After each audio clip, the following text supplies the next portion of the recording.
Binomial थेरमवरतीच आपल्याला पुन्हा example एक बघायचं आहे. Prove that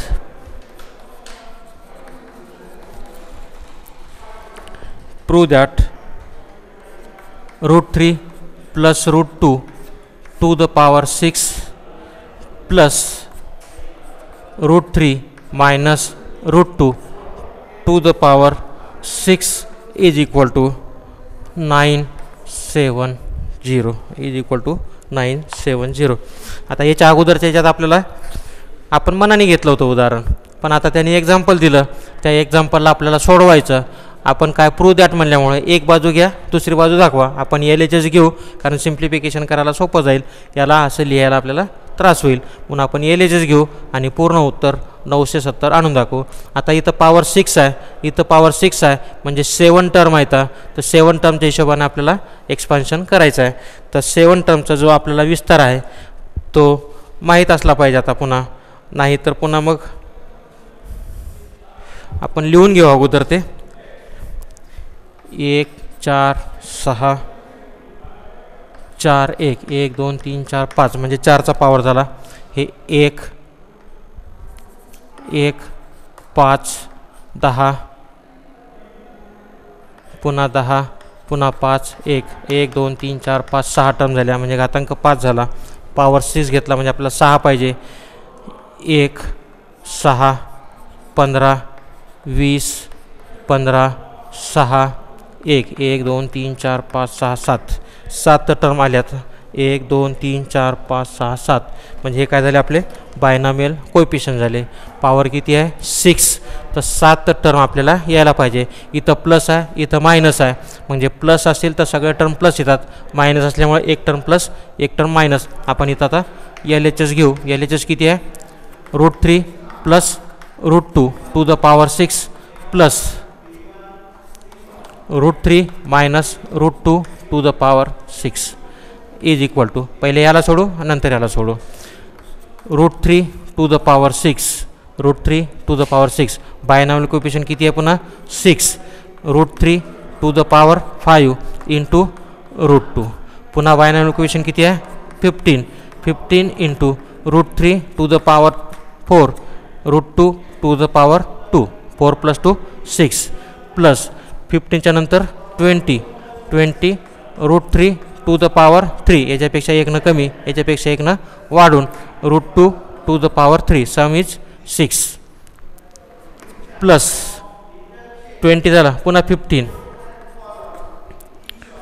√3 to the power 2 √2 to the power 4 हे झालं 15साठी. पुन्हा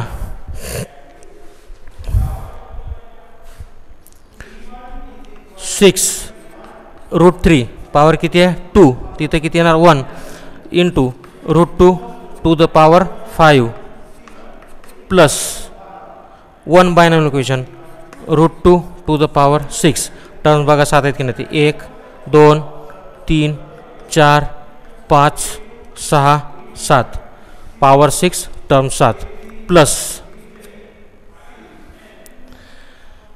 पुन्हा ह्याच टर्म येणार फक्त ज्या ठिकाणी सेकंड टर्म फोर्थ टर्म त्या टर्म काय येणार मायनस येणार म्हणजे √3 टू द पॉवर 6 बरोबर आहे. पुन्हा ही प्लसची मायनस येणार 6 √3 to the power 5 √2 6 √3 to the power पुन्हा हे प्लस जशाला तसे 15 √3 to the power 4 into √2 to the power 2 हे झाले 15चा. पुन्हा 20 plus 20 √3 to the power 3 into √2 to the power 3 23 plus 15 ही प्लस ही मायनस ही पुन्हा plus 15 √3 to the power 2 into √2 to the power 4 ती प्लस झाली. पुन्हा आता ही मायनस 6 √3 √2 टू द पॉवर 5 हे 3 2 5 1 हे मायनस झाली plus √2 to to the power 6. आता साधी सिंपल गोष्ट आहे, एखादं जरी आपलं प्लस मायनसमध्ये जरी गडबड झाली तरी काही अडचण नाही, चेक करायला हरकत नाही. जिथं सेकंड टर्म आहे √2 त्याचा घातांक बघायचा. जर ऑड नंबर असेल तर मायनस आलं पाहिजे, इवन नंबर असेल तर प्लस आलं पाहिजे. तर इथं इवन आहे प्लस आहे, इथं इवन आहे प्लस आहे, इथं इवन आहे प्लस आहे, बरोबर. इथं इवन आहे प्लस आहे. पुन्हा इथं ऑड आहे मायनस, इथं ऑड आहे मायनस, बरोबर. इथं ऑड आहे मायनस आहे. म्हणजे ज्या ठिकाणी ऑड आहे त्या ठिकाणी ती मायनस यायला पाहिजे, ज्या ठिकाणी इवन आहे त्या ठिकाणी ते प्लस यायला पाहिजे. आता ज्या मायनस टर्म आहेत त्या याच्यातल्या कॅन्सल होतात, ज्या मायनस टर्म आहेत. आणि इथं रूट कुठेही शिल्लक राहत नाही, त्याच्यामुळं कुठलेही ऑड नंबरची टर्म तुमची याच्यात शिल्लक राहता कामा नये, या उत्तराला गृहीत धरून विचार केला तर. मग आता ठीक आहे, 6√3√5 6√3√5 हे कसे आहेत आपले प्लस आहेत आणि हे कसे आहेत मायनस आहेत. तर हे मायनस प्लस कॅन्सल झाले. 6√3√2 to the power 5 minus 6√3√2 to the power 5. 6√3 6√3 आणि 2 ही मायनस टर्म इथं कॅन्सल झाली आणि ही 20ची एक टर्म कॅन्सल होते. आपल्याला एवढं बघणं होत नसेल तर याचा कोएफिशियंट 20 आहे, याचा 20 कोएफिशियंट आहे, 20चे कॅन्सल करा. पुन्हा हे 6 आहे, 6चे कॅन्सल करा आणि पुन्हा इथं पण 6 आहे, हे 6चे कॅन्सल करा. बाकीचे जशाला तसे राहतात. जे शिल्लक राहिलं ते बघू आपण आता. हे √3 आणि हे √3 दोनदा आहेत म्हणून 2√3 टू द पॉवर 6. प्रत्येक टर्म तुमची 2 वेळ शिल्लक राहते. आपला टाईम वाचण्यासाठी म्हणून आपण या पद्धतीनं करून आणि असं केलं तर काही प्रॉब्लेम नाही. प्लस पुन्हा आपण 2 लिहूनच टाकू. हे 15 आणि हे 15, बरं आहे ना. 15√3 to the power 4 √2 to the power 4 म्हणजे 2 × 15 × √3 to the power 4 √2 to the power 4. हे 15चे झाले. पुन्हा आता कोणतं राहिलं, पुन्हा अजून 15चंच राहिलं. प्लस 15√3 टू द पॉवर 2 आणि √2 टू द पॉवर 4. इथं पॉवर 2 आहे, पॉवर 4 आहे, पॉवर 2 आहे, पॉवर 4 आहे. 1 2 3 आणि हे 2 वेळा असल्यामुळे इथं 2 गुणाकारात लिहायचे राहिले, ते 2 आपण नंतर लिहिले. तर हे 2दा आहेत, हे 2दा आहेत, हे 2दा आहेत. याच्यातल्या प्रत्येक याच्यातली शिल्लक राहिली आहे, आपण ती घेतलेली आहे, त्या पद्धतीनं लिहिलं. हे आता बायनॉमियल कोएफिशियंट आपल्याला काही काम नाही, आपण त्याला मोडून टाकू.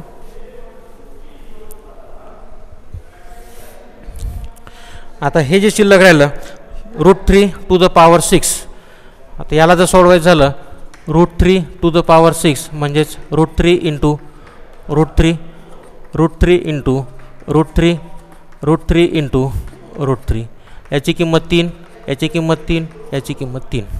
कारण √3 × √3 दोनदा आलं, रूट निघून जातो, फक्त 3 राहते आणि याचा गुणाकार करायला सोपा जातो. 3 3 3 3चा गुणाकार करायचा 27 दॅट इज इक्वल टू 2 × 27. इथं खाली बरोबर दिसणार नाही, आपण इकडं लिहू दॅट इज इक्वल टू 2 × 27. हे झालं याचं. पुन्हा हे 2 × 15 की झाले 30. मग हे 30 मी अगोदर लिहून टाकतो.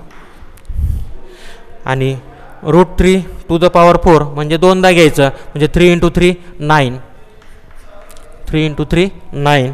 आणि हे दोनदा आहे, तर दोनदा म्हणलं तर 3च्या ऐवजी 2 दिले म्हणून 2 घेतले, म्हणजे इथं × 2. हे झालं याचं. पुन्हा याचं तसंच, पुन्हा 15 × 2 आहे, मग ते पण 30 झाले. × √3 टू द पॉवर 2 म्हणजेच 3 आणि × √2 टू द पॉवर 4 म्हणजे 2 × 2 म्हणजे ते पुन्हा 4, कारण 2 × 2 डबल येणार. 27 × 2 की झाले 54 प्लस 30 × 9 × 2 यांचा गुणाकार करा. 30 × 9 × 2 यांचा प्रॉडक्ट किती येतो 540 प्लस पुन्हा यांचा प्रॉडक्ट घ्या 30 × 3 × 4 360. याची सम घ्या, हे 0 हे 0 हे 4 की झाले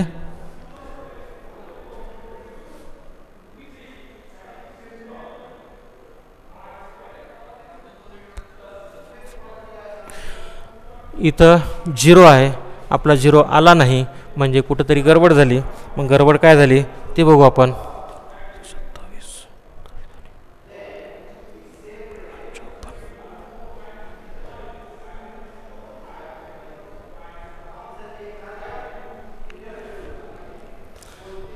आपल्याला 970 एवढं यायला पाहिजे, तेवढं आलं नाही, म्हणजे आपली कुठंतरी गडबड झाली. याच्यात काही गडबड आहे का अगोदर बघू द्या, नंतर मग त्याच्याकडे बघू आपण. कारण कोणतंही उदाहरण जर चेक करायचं झालं तर स्टार्टिंगपासून चेक करावं, म्हणजे जर काही कमी जास्त असेल तर लक्षात येते. 3√2 3√2 6 6 9 7 0. याच्यात तर उदाहरण बरोबर आहे. मग आपलं कुठं चुकलं? √3 15 4 15 2 बरोबर आहे ना, हे ट्वाईस येणार. मग 3 त्रिक 9 9 त्रिक 27 27 दोन्ही 54. मग हे 15 दोन्ही 30 30 गुणिले 9 गुणिले 4 30 9 इथं 4 32 बरोबर आहे. आणि इथं 3 4 12 त्रिक 36 ते तर 0 आहे, तच यायलाच पाहिजे.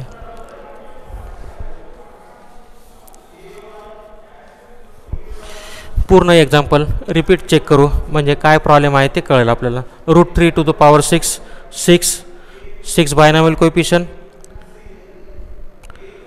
√3 5 2 6 पुन्हा 15 binomial coefficient. 15 √3 to the power 4 2 6 3 3 6 2 4 6 15 1 5 6 6 1 2 3 4 5 6 7 7 term बरोबर येतं. पुन्हा इथं 1 2 3 4 5 6 7 ह्या टर्म बरोबर येतात. तर √3 to the power 6 6 into √3 to the power 5 √2 plus 15 √3 to the power 4 √2 minus 20 3 3 plus 15 2 4 minus 6 √3 √5 √2 to the power 6. तर ही टर्म आपली घ्यायची राहिली. √2 to the power 6 plus 2 √2 to the power 6 he term आपली घ्यायची राहिली, ती घेतली नाही, त्याच्यामुळे ते चुकतं. तर plus 2 into √2 to the power 6 म्हणजे 3 वेळ येणार, म्हणजे 8 प्लस हे 16. आता याची जर सम घेतली तर बघा 4 आणि 6 0 0 0 पुन्हा कॅरी 1 1 8 12 17 आणि पुन्हा बाकीचे 9 that is equal to RHS. That is equal to RHS. म्हणजे कुठलीही एक साधी जर चूक असली तर आपल्याला त्रास होतो, म्हणून त्या गोष्टीचा थोडासा विचार अगोदरच करायचा. ठीक आहे, आम्हाला ते थोडंसं लक्षात येतं, आम्ही बघू शकतो काय चुकलं हे आमच्या लक्षात येऊ शकतं ताबडतोब, पण तुमच्यासारख्यांच्या लक्षात येत नाही, म्हणून काळजीपूर्वक करायचं, कुठलीही चूक करायची नाही. तर हे झालं बायनॉमियल थेरमच्या संदर्भात. आता बायनॉमियल थेरममध्येच आपल्याला अजून दुसरं एक दिलं आहे, general term in the expansion of A plus B. General term in the expansion of A plus B.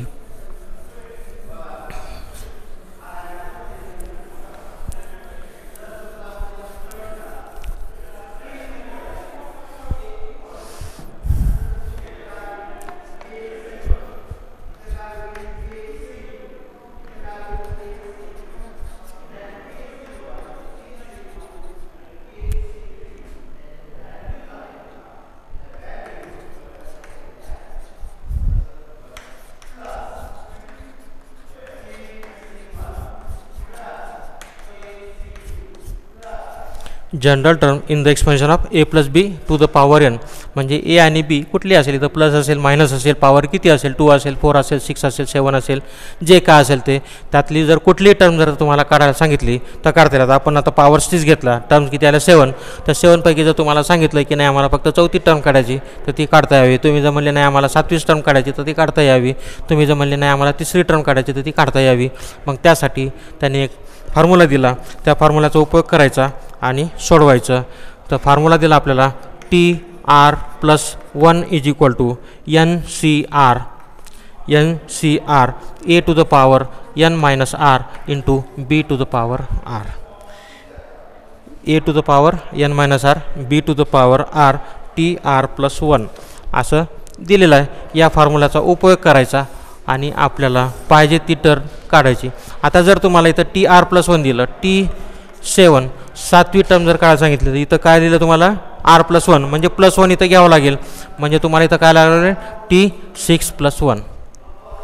इथं आर प्लस 1 दिलं, मग त्या स्वरूपात सांगितलं तुम्हाला सातवी टर्म सांगितली तर इथं 7ला 6 प्लस 1 लिहायचं. जर तुम्हाला सांगितलं की T8 काढा तर तुम्ही काय करणार T7 प्लस 1. जर तुम्हाला सांगितलं की T4 काढा तर तुम्ही काय करणार T3 प्लस 1. म्हणजे याला या पद्धतीने लिहायचं. मग आता ही जी संख्या आली इथं 3, 6, 7 ही झाली आरची किंमत. ए म्हणजे याच्यातली पहिली टर्म, बी म्हणजे दुसरी टर्म आणि एन म्हणजे पॉवर. म्हणजे आर ए बी एन एवढ्याच गोष्टी याच्यात. आता आर ए बी एन बरोबर आहे. आर ए बी एन याच्या व्यतिरिक्त याच्या फॉर्म्युल्यामध्ये काही नाही. मग ए म्हणजे याच्यातली पहिली टर्म, बी म्हणजे दुसरी टर्म, एन म्हणजे पॉवर आणि आर म्हणजे तुम्हाला किती टर्म काढायला सांगितली त्याच्यानुसार आर. मग आपण एखादं उदाहरण घेऊ आणि ते उदाहरण सोडून बघू काय येईल ते बघू.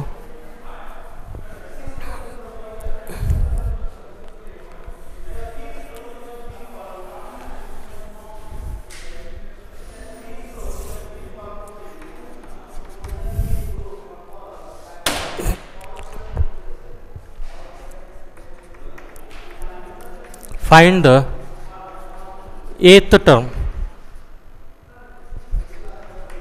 in the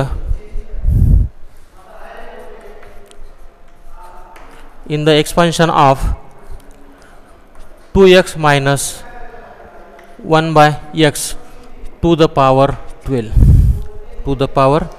12. हे उदाहरण दिलं आहे. मग आपल्याला सोडवायचं आता इथं एन सी आर तर या ठिकाणी एक अजून आपण लिहू एन सी आर.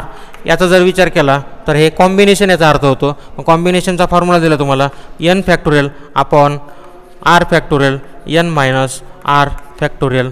फॅक्टोरियलचा अर्थ सगळ्यांना माहीत आहे. फॅक्टर म्हणजे या संख्येपासून 1 पर्यंतचा गुणाकार म्हणजेच त्याला आपण तितकं फॅक्टर म्हणतो. एन सी आरचा फॉर्म्युला हा आहे आणि बाकी सगळ्या गोष्टी सोडवायच्या आहेत. मग आपल्याला इथं सोल्युशन हिअर ए बरोबर किती आहेत 2x, बी बरोबर किती आहेत -1/x. पहिली टर्म म्हणजे हे, दुसरी टर्म म्हणजे दुसरी टर्म बी आणि एन बरोबर किती दिलेत 12. एन बरोबर किती दिले 12. आपल्याला किती टर्म काढायला सांगितली 8वी. कोणती टर्म काढायला सांगितली T8 काढायला सांगितली. म्हणजेच काय करणार T7 plus 1. Therefore R is equal to किती 7. मग आरची किंमत माहीत आहे, एनची किंमत माहीत आहे, एची किंमत माहीत आहे, बीची किंमत माहीत आहे. या सूत्रामध्ये सगळ्यांच्या किमती माहीत आहेत. मग या सगळ्या किमती या सूत्रामध्ये टाकूया, सोडूया, बघूया काय येईल ते. We know that TR plus 1 is equal to NCR A to the power n minus R into B to the power R. आणि इथंही बघा तुम्ही आता पॉवर किती दिलं तुम्हाला 12. या दोघांची बेरीजसुद्धा 12च यायला पाहिजे. जर नाही आली सूत्रामध्ये टाकल्यानंतर तर मग तिथंसुद्धा तुमची गडबड झाली. आरची किंमत किती आहे 7. मग इथं लिहा T7 plus 1 is equal to एनची किंमत किती दिली 12. सी आरची किंमत किती दिली 7. ए म्हणजे किती दिले 2x to the power n minus R. N म्हणजे किती 12 मायनस आर म्हणजे किती 7 इंटू बी म्हणजे किती दिला -1/x to the power R म्हणजे किती 7. पुन्हा एकदा चेक करा. TR प्लस 1 आर म्हणजे किती 7 plus 1 equal to NCR 12C7 into A to the power A म्हणजे किती 2x to the power 12 minus 7 -1/x to the power 7. बीची किंमत -1/x, आरची किंमत 7. ठीक आहे, चेक केलं. आता इथं NCR आलं. NCRचा फॉर्म्युला काय सांगितला n factorial upon R factorial into n minus R factorial. हा फॉर्म्युला दिला. या फॉर्म्युल्यानुसार ह्या किमती टाकायच्या आणि सोडवायचं. काय येईल ते बघूया. That is equal to 12C7 म्हणजे 12 factorial divided by R factorial into n minus R म्हणजे 12 minus 7 factorial 12c7 2x to the power 12 minus 7 म्हणजे 2x to the power 12 minus 7 म्हणजे किती झाले 5 बरोबर आहे 12 मायनस 7 आणि हे मायनसचा पॉवर ऑन नंबर आहे म्हणून ही टर्म मायनस येते म्हणून त्याला आपण -1 x to the power 7 -1 x to the power 7 आता हे किती झाले तर 5 आणि हे किती झाले 7 टोटल किती झाले 12 पॉवर 12 म्हणजे आलं का आता याच्या पुढचं सांगू शकत नाही कारण आपल्याला काही काटाकाटी होईल काही टर्म्स कटतील सिम्प्लिफिकेशनमध्ये काही प्रॉब्लेम येईल पण या ठिकाणी जर विचार केला तर हे 5 आणि 7 किती झाले 12 तर 12 आले म्हणजे बरोबर आहे आता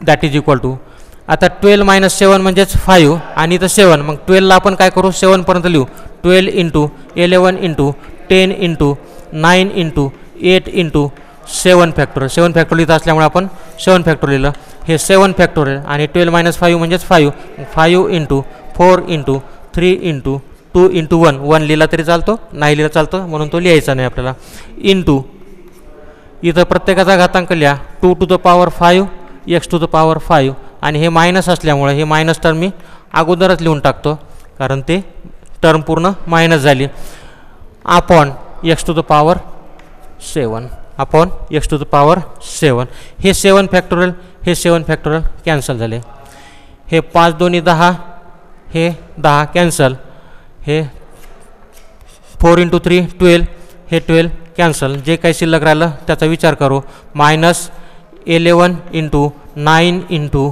8 इंटू 2 टू द पॉवर 5 म्हणजेच 32 into x to the power 5 divided by x to the power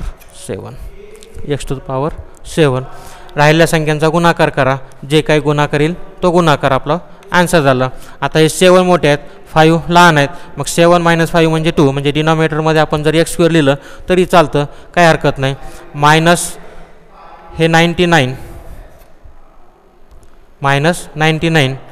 into यांचा प्रॉडक्ट घ्या 8 दोन्ही 16 8 त्रिक 24 into x to the power 5 divided by x to the power 7 पुन्हा याचा गुणाकार करा जो काय गुणाकार येईल ते लिहायचा जे येईल ते लिहून टाकू आणि -99 into 256 divided by x square हे काय झालं आपलं आन्सर म्हणजे आपल्याला काय हे काय मिळालं आपल्याला is the 8th term in the expansion of 2x minus 1 upon x to the power 12 हे काय आपल्याला ती 8th टर्म काढली आपण बरोबर आहे मग आपलं उत्तर किती आलं -99 इंटू 256 अपॉन x स्क्वेअर यांचा गुणाकार करायचा जे काही ते लिहायचा आणि ही काय झाली आपली 8वी टर्म म्हणजे 8वी टर्म काढण्याचं सूत्र म्हणजे आपण 13 टर्म आहेत 13 टर्मपैकी फक्त 8वीच टर्म काढली आणि 8वी टर्म आपली किती आली -99 into 256 divide by x square म्हणजे तुम्हाला कोणती जर टर्म सांगितली तर ती मात्र याच्यात काढता येते आपण हे एक उदाहरण बघितलं अजून दुसरं एखादं उदाहरण बघू त्यात काय म्हणतात त्या पद्धतीनं ते काढून बघू आता इथले सगळे सूत्र आपल्याला माहीत आहे त्याच्यामुळे याला मोडून टाकलं तरी काय हरकत नाही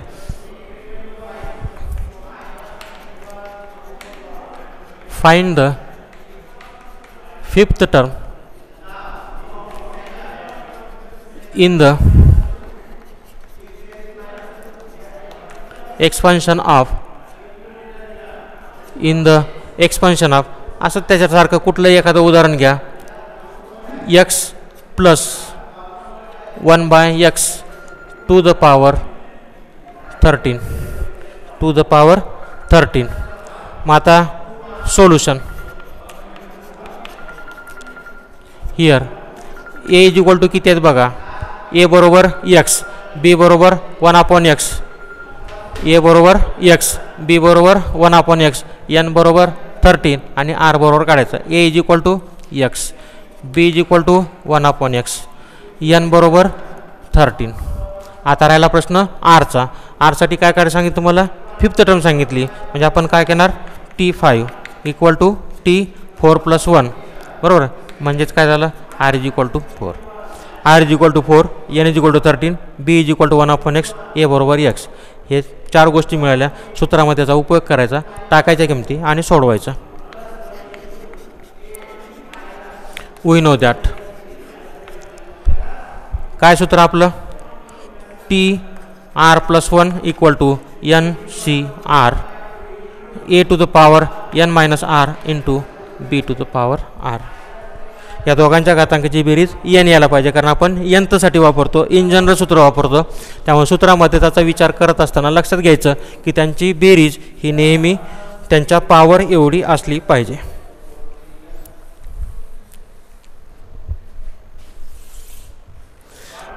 that is equal to TR+1 म्हणजे T5 घेऊ आपण इथं अगोदर. T5 is equal to T4+1, T4+1 equal to NCR, n म्हणजेच 13, C4, आरची किंमत किती आहे 4, इंटू ए म्हणजे किती आहे x, x to the power किती n मायनस आर म्हणजे 13 - 4 इंटू बी म्हणजे किती आहे 1/x टू द पॉवर किती 4, आरची किंमत. That is equal to 13 factorial divided by 4 factorial 13 - 4 factorial. काय वापरलं इथं NCRचा फॉर्म्युला वापरला.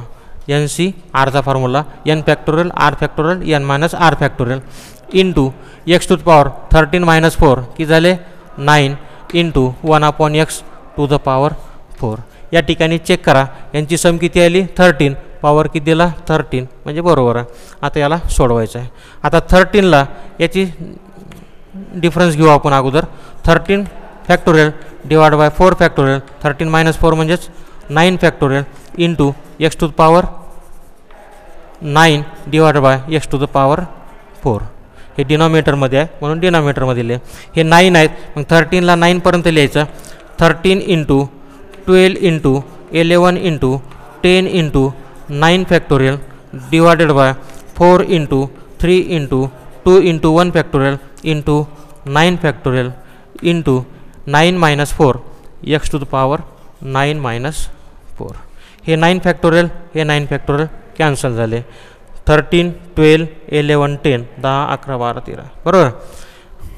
4 3 12 हे 3 कॅन्सल. हे 2 हे 5 बरोबर. म्हणजे राहिले किती इथं 13 into 11 into 5 into x to the power 5 x to the power 5 यांचा गुणाकार करा. 11 त्रिक 33 असे 3 हातचे आले 3 11 1 11 3 14 गुणिले 5. 11 त्रिक 33 असे 3 हातचे आले 3 11 1 11 3 14 into x to the power 5 that is equal to पुन्हा यांचा गुणाकार करा. 15 carry 1 20 21 2 5 7 x to the power 5 14 75 5 त्रिक 15. हे काय झालं आपलं T5. म्हणजे काय केलं आपण fifth term in the expansion of x + 1/x to the power 13. जसं इथं रिझल्ट लिहिला is the 8th term in the expansion of this, तसं इथं काय लिहिणार is the 5th term in the expansion of x + 1/x to the power 13. म्हणजे इथं तरी कमीत कमी आपल्याला x मिळाला, काही टर्म मिळाल्या, पण आपल्याला असंही म्हणता येईल, फक्त ते उदाहरण मात्र बरोबर असलं पाहिजे, की इंडिपेंडंट ऑफ x म्हणजे त्याच्या उत्तरामध्ये x नाही असं एखादं उत्तर मिळू शकतं का, आहे का आपल्याला एखादं बघायचं असेल तर आपण त्याचं उदाहरण घेऊन बघू शकतो. पण त्याला काय म्हणणार आपण इंडिपेंडंट ऑफ x असाही प्रश्न कधी कधी विचारला जातो. मग ते जर सोडवायचं झालं तर कसं करणार आपण.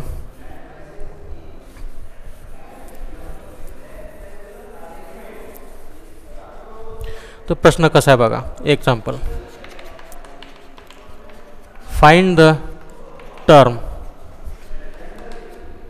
Find the independent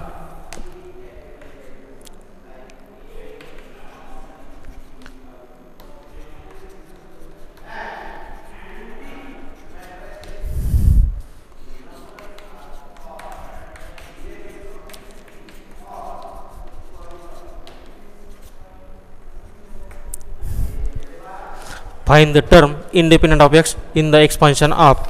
आपण पुस्तकातलं उदाहरण घेऊ म्हणजे आपल्याला उत्तर बरोबर मिळेल. नाही तर आपण जर मनाने घेतलं आणि जर उत्तर नाही आलं तर मग आपल्याला थोडीशी अडचण येईल. आपण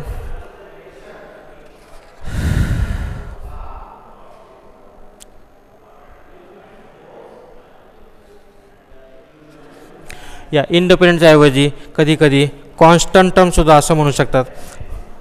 in the expansion of x minus 2 upon x square to the power 15.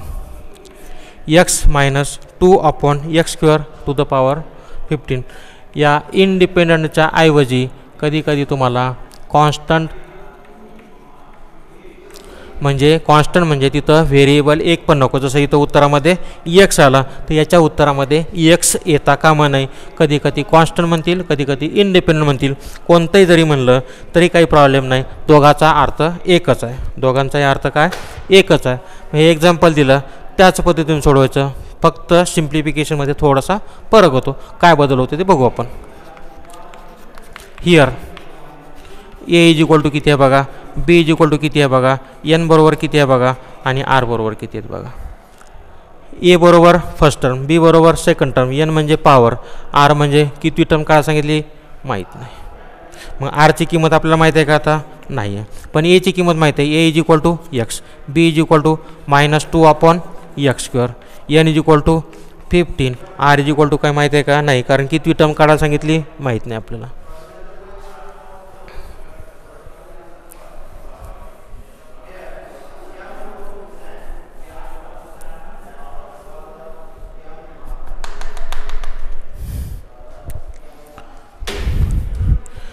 ठीक आहे, फॉर्म्युला वापरू आपण.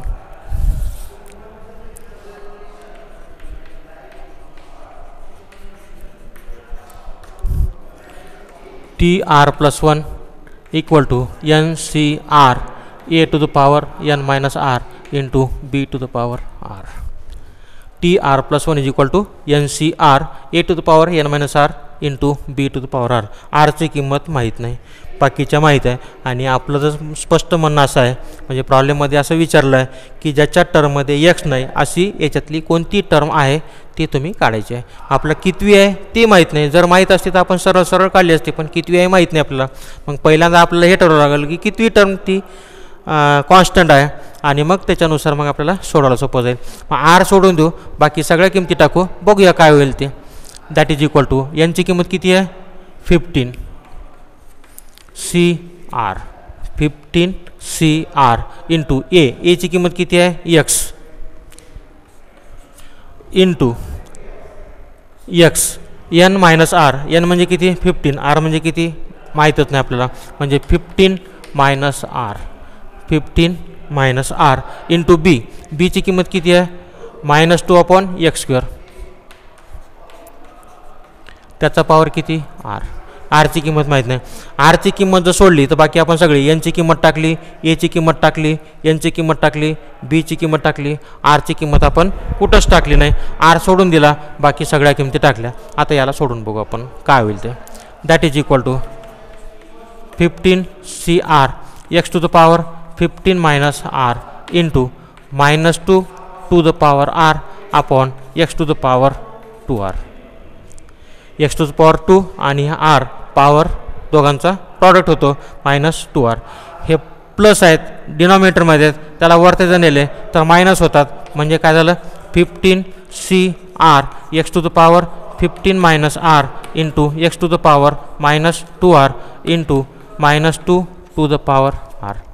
हे डिनॉमिनेटरमध्ये आहेत, न्यूमरेटरमध्ये नेले तर पॉवर साईन चेंज होते, तो चेंज केला. मग हे बेस सेम आहे, मग यांची ॲडिशन होते. म्हणजेच काय झालं 15 CR into x to the power 15 minus r -2R into -2 to the power r. यांची काय झाली ॲडिशन झाली. ॲडिशन म्हणजे या पद्धतीनं आपल्याला इथं घेता येतं. That is equal to 15CR x to the power 15 - 3R 15 - 3R into -2 to the power r -2 to the power r. आपल्याला काय विचारलं कॉन्स्टंट टर्म. कॉन्स्टंट म्हणजे काय एक्स नको बरोबर. इंडिपेंडंट म्हणजे काय एक्स नको पण इथं उत्तरात एक्स आला. मग हा एक्स नको असं जर वाटत असेल तर काय करायला पाहिजे आपल्याला याची किंमत किती मिळायला पाहिजे 0. याची जर किंमत 0 असेल तर याचा पॉवर किती होतो 0 आणि पॉवर 0 झाला म्हणजे त्याची किंमत किती येते 1. म्हणजे याचा अर्थ काय झाला 15 - 3R याची व्हॅल्यू किती झाली 0 झाली. But the term is independent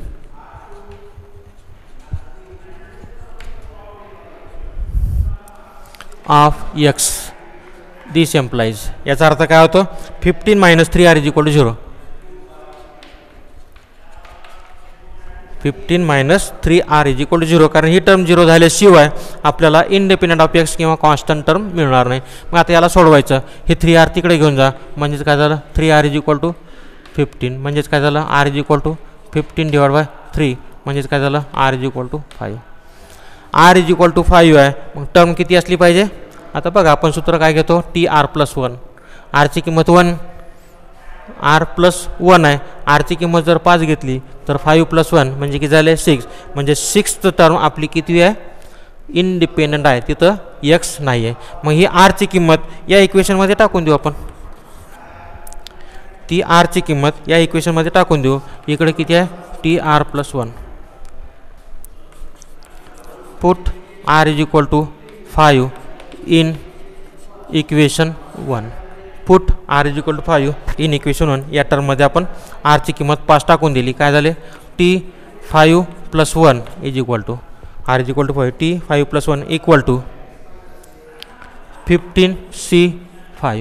15C5 into x to the power 15 - 3 × 5 into -2 to the power 5. जिथं जिथं R आहे तिथं 5 टाकून दिले. याला सोडवायचं याची किंमत 0 होते ते याचा गुणाकार करायचा. That is equal to 15 factorial 5 factorial 10 - 5 factorial into x to the power 0 -2 to the power 5 -2 to the power 5. That is equal to 10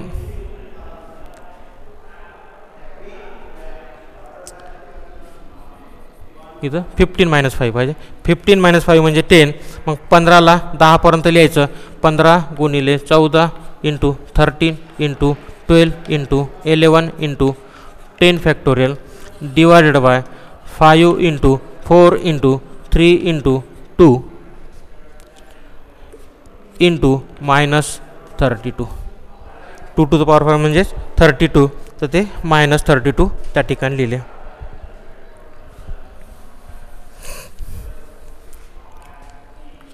that is equal to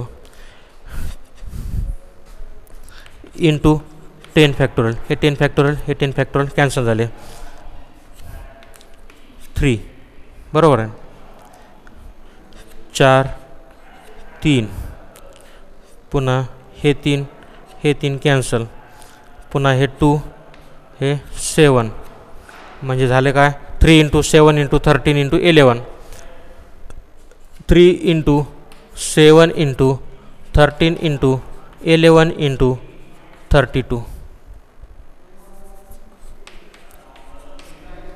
बघा 3 7 चेक करून घ्या. 3 7 पुन्हा 13 पुन्हा 11 आणि -32 डिनॉमिनेटर पूर्ण कॅन्सल झाला. हे मायनस असल्यामुळं मायनस लिहिलं.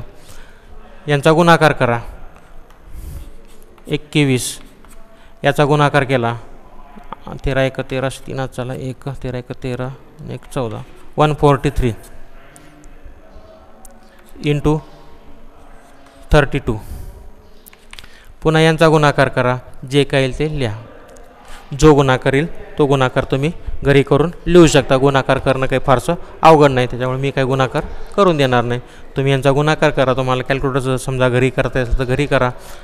बेरीज वजाबाकी ज्या पद्धतीनं करता येईल त्या पद्धतीनं करून त्याचा गुणाकार लिहू शकता. हे एक उदाहरण झालं इंडिपेंडंट ऑफ एक्सचं.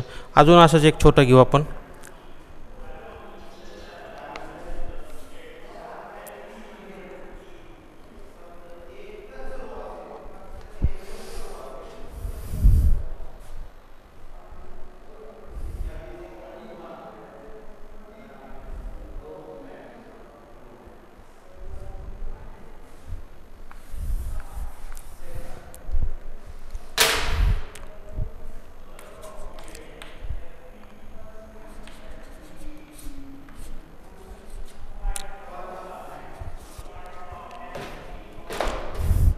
तेच प्रश्न पुन्हा. Find the term independent of x in the expansion of x square minus 1/x to the power 9.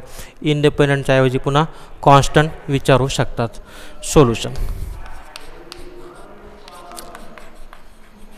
A is equal to x square, b is equal to minus 1/x, n is equal to 9, r is equal to माहीत नाही, R is equal to माहीत नाही. पुन्हा सूत्र लिहू आपण तेच. We know that काय फॉर्म्युला आपला T R plus 1 is equal to N C R A to the power N minus R into B to the power R. N C R A to the power N minus 1 B to the power R. आरची किंमत माहीत नाही, बाकी सगळ्या किमती माहीत आहेत तर टाकून देऊ आपण. एनची किंमत किती आहे 9 C R A to the power 9 minus R into B, B किती आहे minus 1/x to the power R. एची किंमत किती आहे X square, X square to the power 9 minus R minus 1/x R. थोडं व्यवस्थित लिहितो. X square to the power 9 minus R into बीची किंमत minus 1/x to the power R. पुन्हा या ठिकाणी आरची किंमत माहीत नाही आपल्याला, मग आरची किंमत काढूया आणि सोडूया. That is equal to 9 C R X square म्हणजेच X to the power 18 minus 2r.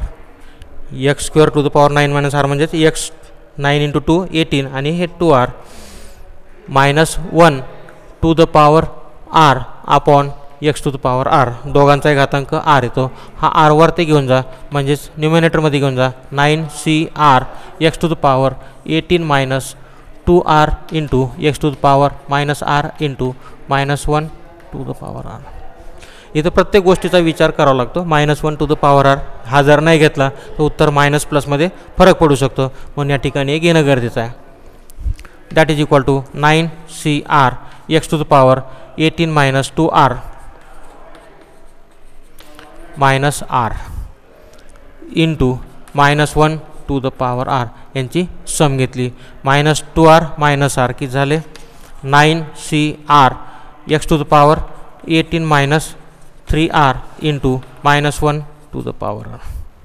हे काय झालं आपलं टी आर प्लस 1 इक्वेशन 1. प्रश्न काय विचारला पुन्हा बघा. कॉन्स्टंट टर्म म्हणजे आपल्याला त्याच्यामध्ये एक्स नको. इथं जर एक्स नको तर याची किंमत किती मिळायला पाहिजे पुन्हा 0 मिळायला पाहिजे. जर 0 मिळाली तर आपल्याला इंडिपेंडंट ऑफ एक्स मिळते. म्हणून आपण काय म्हणू बट द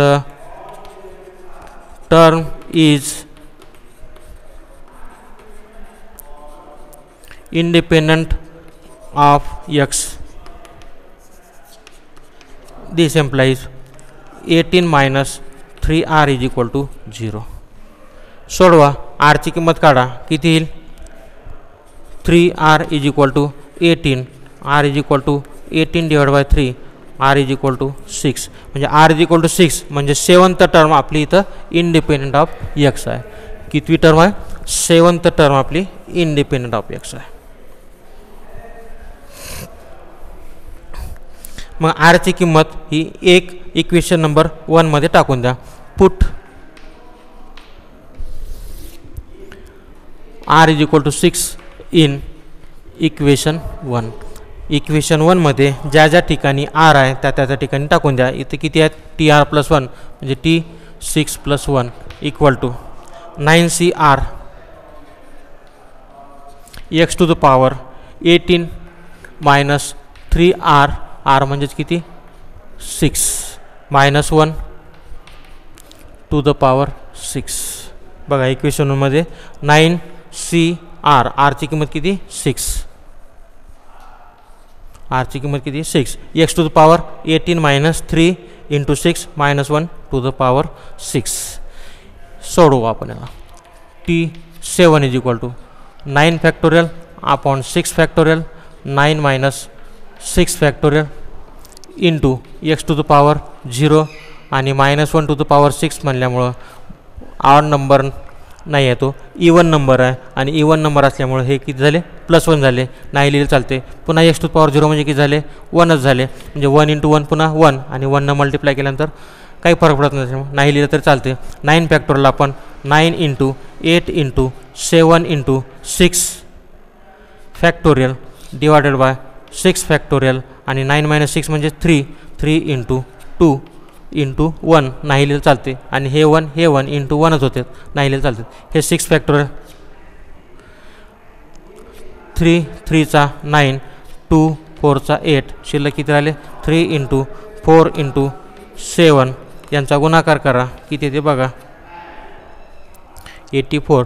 म्हणजे याचं जर एक्सपान्शन केलं आणि 7वी टर्म जर पाहिली तर ती किती यायला पाहिजे? 84 यायला पाहिजे.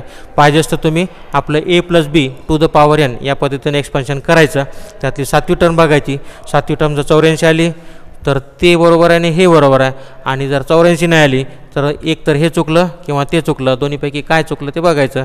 पण 84 उत्तर यायला पाहिजे. नाही आलं तर तिथलं एक्सपान्शन तुमचं चुकलं असं म्हणायला काही हरकत नाही. तर हे झालं independent of x general term आणि कुठल्याही टर्मचं एक्सपान्शन हे आपण इथं बघितलं. याच्यामधलं कुठलंही उदाहरण तुम्ही पुस्तकातलं सोडवा. जर तुम्हाला असं वाटलं किंवा ते अवघड आहे, काही त्रासदायक आहे, तर तुम्ही तुमच्या संबंधित सरांना किंवा पुन्हा इकडं चेक करा की कुठं काही प्रॉब्लेम आहे का, काही अडचण आहे का. असेल तर तुम्ही त्याला विचारू शकता.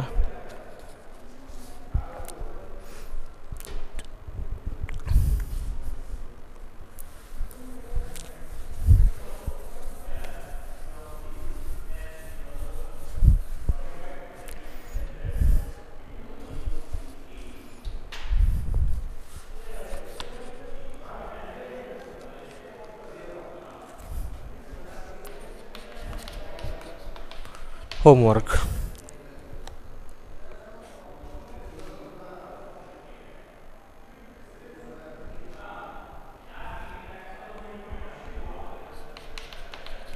Fine 2x square plus 3 upon 2x to the power 8. Find third term.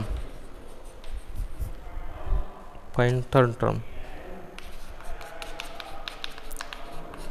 Find seventh term.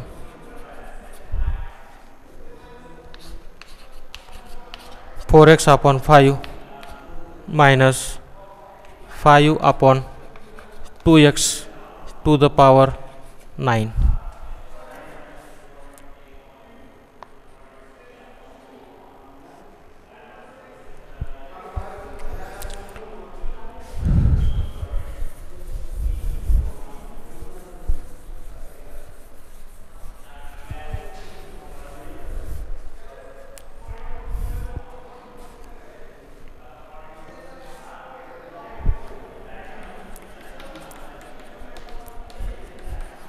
Find the coefficient of x cube in the expansion of x square plus 3 root 2 upon x to the power 9.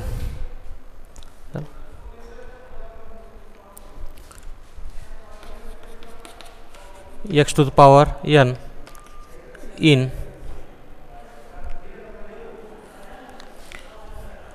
2x to the power 5 minus 5 upon x cube to the power 8.